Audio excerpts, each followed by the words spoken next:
कबीर साहब का जीवन परिचय यानी साहेब बंदगी।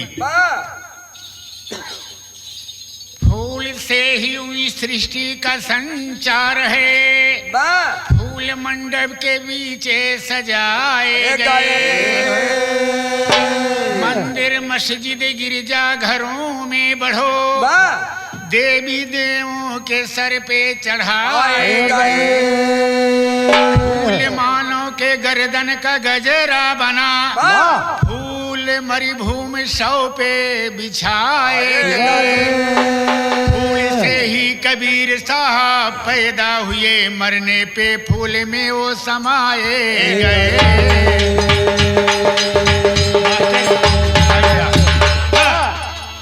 कुछ लोग इनके मत बा, विचार बा।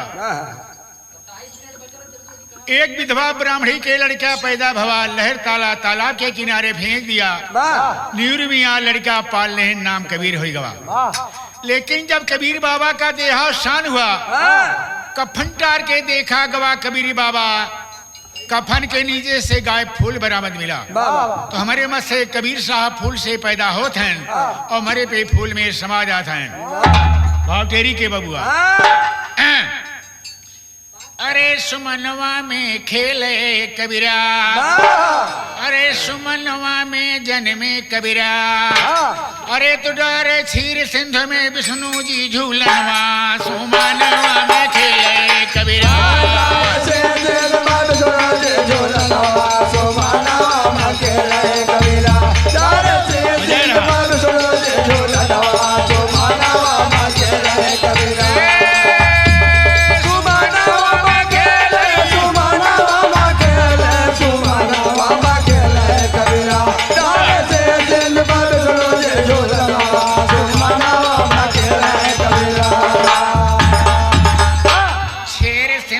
विष्णु जी का लाग रहा दरबारा सुन, और कर सिंगार गरुण जी बैठे नारद कसे। यही समय में मात लक्ष्मी कहने लगी तिखारा सुन, और जितना भक्त आपके भगवान सभी चोर ठगहार। तो सुन के विष्णु हंसी उड़ावा, और ये कैसर सबोत लैया। अरे तो ही गए भगत जगत में कैसन भी आई मनवा, सुमनवा में खेले कबीरा। जगत में कैसे भी आई मनवा, सुमनवा में खेले कबीरा। वही के भगत जगत में कैसे भी आई मनवा, सुमनवा में खेले कबीरा। बोली सती पति से वही दम, बोली सती पति से वही दम, हम परमाण दिखा दूंगी। और जितना जोगी जोग रमाए सबका ध्यान छुड़ा दूंगी। पलक खोल के झलक दिखा के पत्थर मोम बना दूंगी। और दूध दूध पानी का पानी करके अलग दिखा दूंगी। भैया अब तो सती सत्य अजमाने, भगती भगतन के। अरे चक्कर चली लगाने छाने चारू कुनवा, सुमनवा में खेले कबीरा। चक्कर चली लगाने छाने चारू कुनवा, सुमनवा में खेले कबीरा। चक्कर चली लगाने छाने चारू कुनवा, सुमनवा में खेले कबीरा। सुमनवा में खेले, सुमनवा में खेले, सुमनवा में खेले कबीरा। चक्कर चली लगाने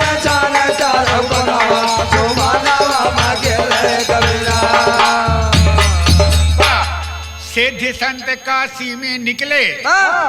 लक्ष्मी जी कहीं अगर है कि हम साबुत ला के दायर कह दे तब तो हमारी बात सही मनवा। सिद्ध संत काशी में निकले रामानंद पुजारी सुन, और गंगा जी के घाट के तीरे रही घनी फुलवारी। चौमुख पहरेदार लगे थे करत रहे रखवारी सुन, एक ठेदास राम कैयावा चौमुख रहा निहारे। काशी नगरी में रामानंद के बाड़का में रखवाला घन एक भगवान के भक्त पहुंचाता, लेकिन सोचत काबा तो कैसन फूल तोड़ी के लाई और पूजा मंदिर में कई आई। अरे तुम्हारा विष्णु जी के पहनाई गर्दनवा, सुमनवा में खेले कबीरा।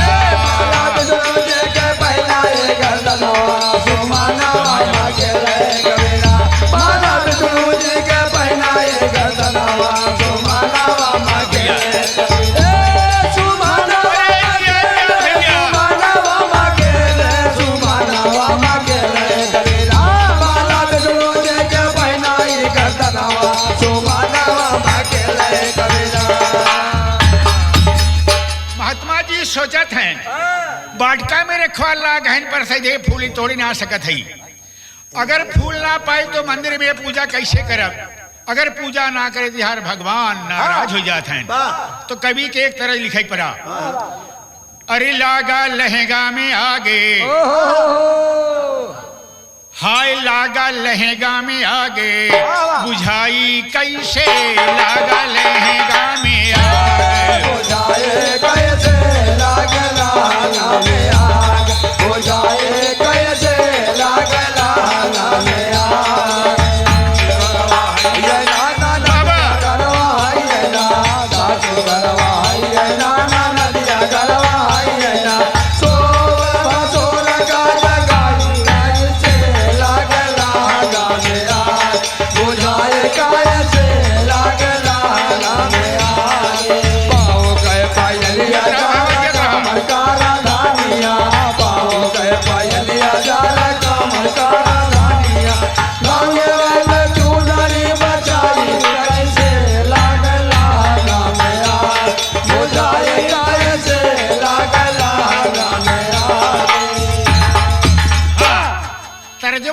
बाबूजी, लेकिन मर्जवा सारा काशी नगरी में बा, जहाँ पे महात्मा जी बाटका में फूल तोड़त हैं। लेकिन तरजबा, अरे लागा भक्ति में बाधा, अरे लागा भक्ति में बाधा, निभाई कैसे लागा भक्ति में बाधा, लागा भक्ति में बाधा, निभाई कैसे लागा भक्ति में बाधा। की डाली माली करे रखवाले, फूलवा के डाल माल कर रखवारे, फूलवा के डाल माल कर रखवारे। आए गरवा के हरवा बनाई कैसे, गरवा के हरवा बनाई कैसे, लागा भगती में बाधा, निभाई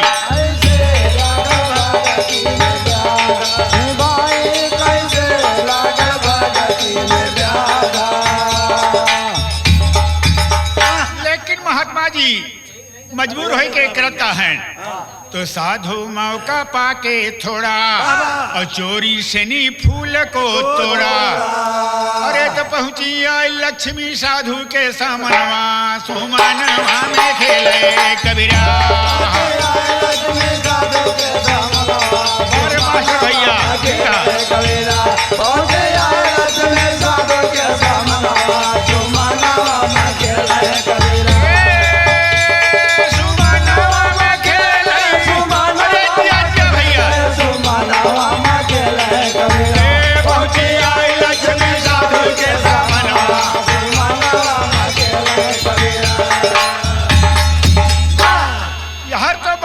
महात्मा जी के फूल तोड़े भवा और चट्ट लक्ष्मी दायर हो जाती हैं, हरे तू चोरी कर दे ना।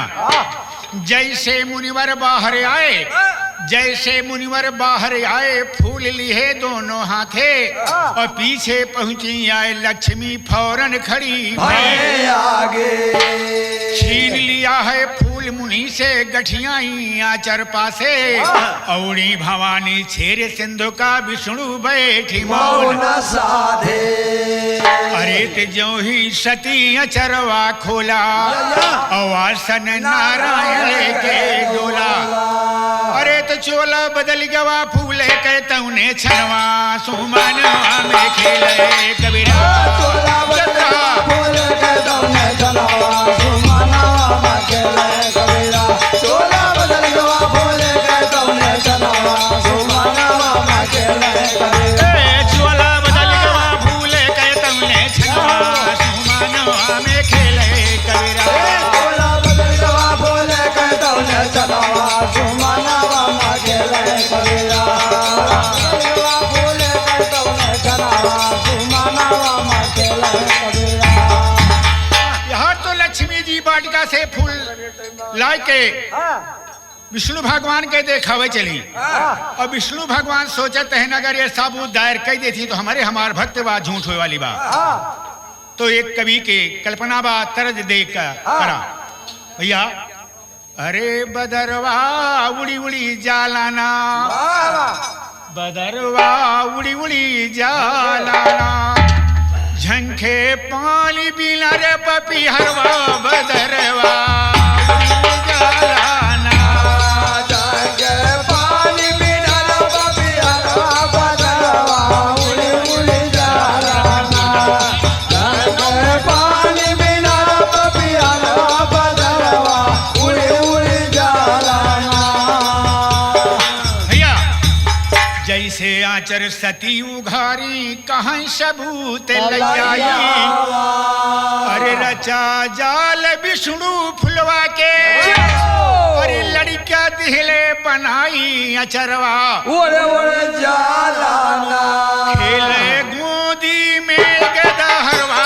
अचरवा उड़ी जालाना खेले गोदी में गदा हरवा चरवा उड़ी उड़ी जालाना खेले गोदी में गदा हरवा चरवा उड़ी उड़ी जालाना भैया के कैलरी का कैसन पायु कहवा से नी चोरायु और माई बाप ये कहेरत हुई हैं हमारी उना की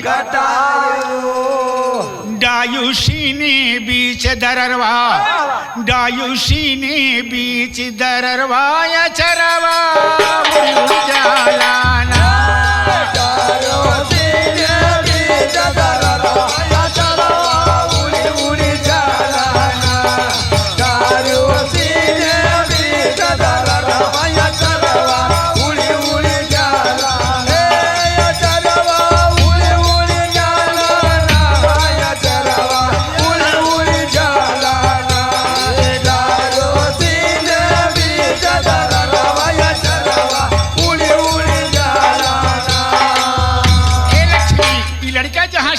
हुआ कले मोहिया लेटा जावा जौने ठाई से सुतलावा वही जगह धैयावा और हमारे जी तो ताज लिखे फिर काशी जी के तकावा अरे चरवा उड़ी उड़ी जालाना गावे पूर्वी धुन में कहरवा या चरवा उड़ी उड़ी जालाना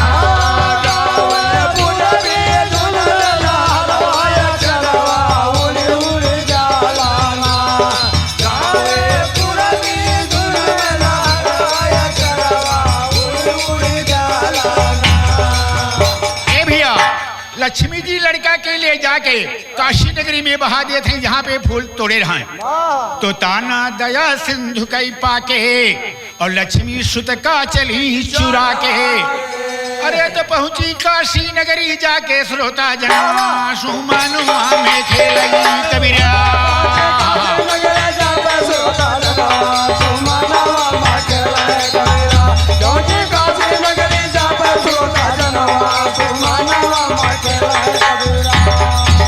भैया लक्ष्मी जी काशी नगरी पहुंचत यहाँ लेकिन करत क्या है अरे लहरा तारा गौआ काशी के किनारा लहरा तारा भैया ठीक है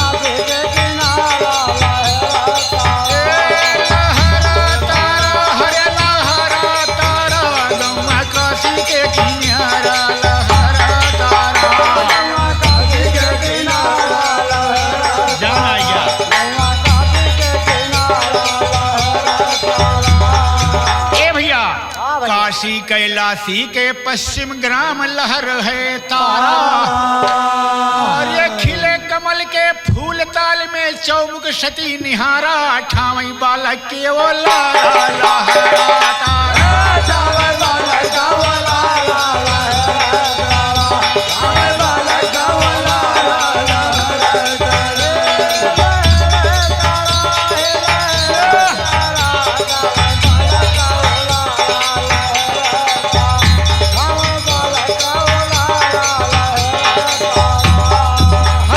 लक्ष्मी जी बालक के लहरता तालाब किनारे कमल के फूल पे ले जाके वापस आ गई फौरन वापस भई लक्ष्मी क्षीर सिंधु की वारा फौरन वापस भई लक्ष्मी क्षीर सिंधु की और नीरू जुल्हा दुनो प्राणी घर से जात बजारा पहुंचे भोर बोलत भिंसारा लहरातारा।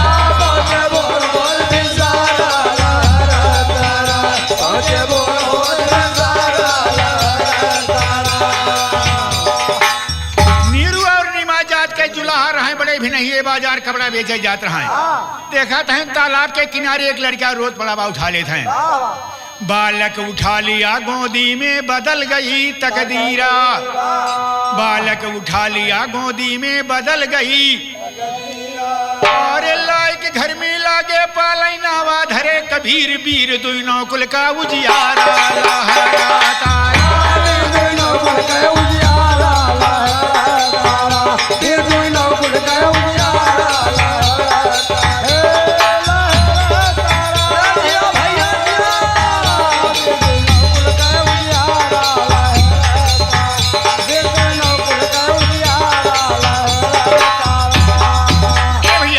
तू जुट गया गांव मोहल्ला टोला और सोहर नीरू के घरे होला।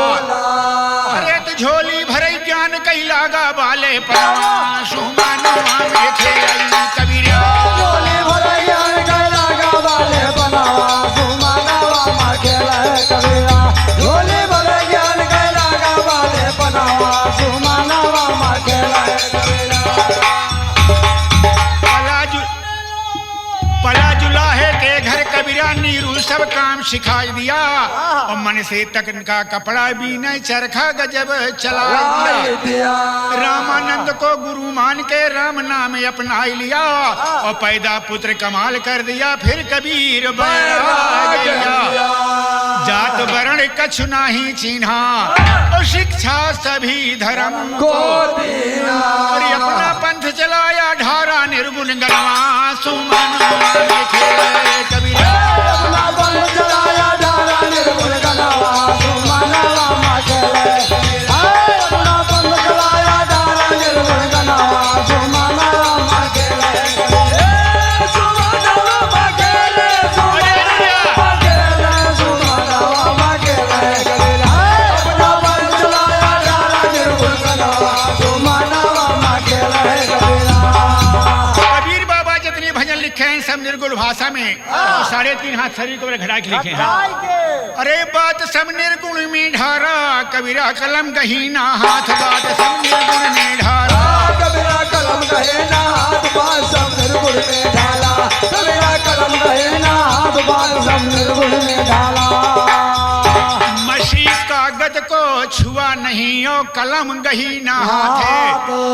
मसी कागज को छुआ नहीं ओ कलम गहीना हाथ। साखी शब्द रमैनी कद के हुआ विश्व विख्यात, बोलई जोलहा कही औलाद बात सब निर्गुण में ढाला। बोला जोला के औलाद बात सब निर्गुण में ढाला। बोला जोला के औलाद बात सब निर्गुण में ढाला। कबीरा लिखा यटपटी भाषा और हिंदू मुसलमान का भाषा। काशी तज के छोड़ा मगहर में परनवा सुमनवा में खेले कबीरा। काशी तज के छोड़ा मगहर में परनवा सुमनवा में खेले कबीरा। काशी तज के छोड़ा मगहर में परनवा सुमनवा में खेले कबीरा। मरे कबीर जाए मगहर में, मरे कबीर जाए मगहर में अपनी कला दिखाई दिया। और मुस्लिम कहें कबर बनवाई, हिंदू कहें जलाए दिया। दोनों धर्म कर्म की ताई झगड़ा गजब बजाई दिया।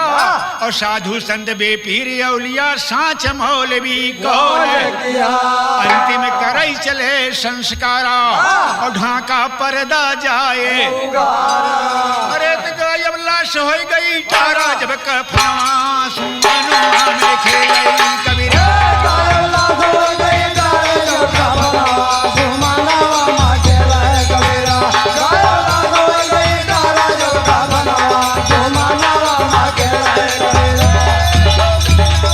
खेले सुमनवा में खेले, सुमनवा में खेले कबीरा। गायब लाश हो गई तारा जब कफना सुमनवा में खेले कबीरा।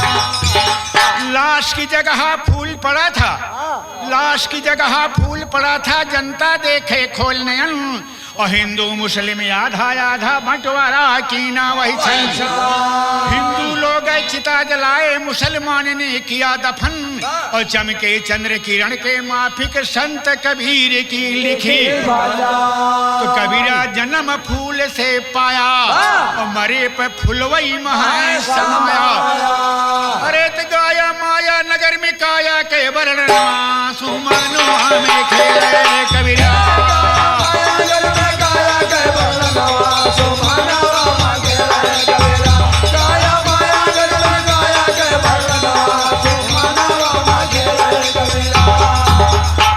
वही समय से हिंदू फूला मरघट से ले आते हैं, और हरिद्वार पर याज अयोध्या काशी जी में बहा। जितना जीव जगत के अंदर जन्म फूल से पाते हैं, और झूल जाए एक दिन धरती पे धूल महाए मिली जा। तो मंदिर मस्जिद और गुरुद्वारा, और देखा फूलन के संग। अरे ढोरा अमरजीत फूलों से हंस के गया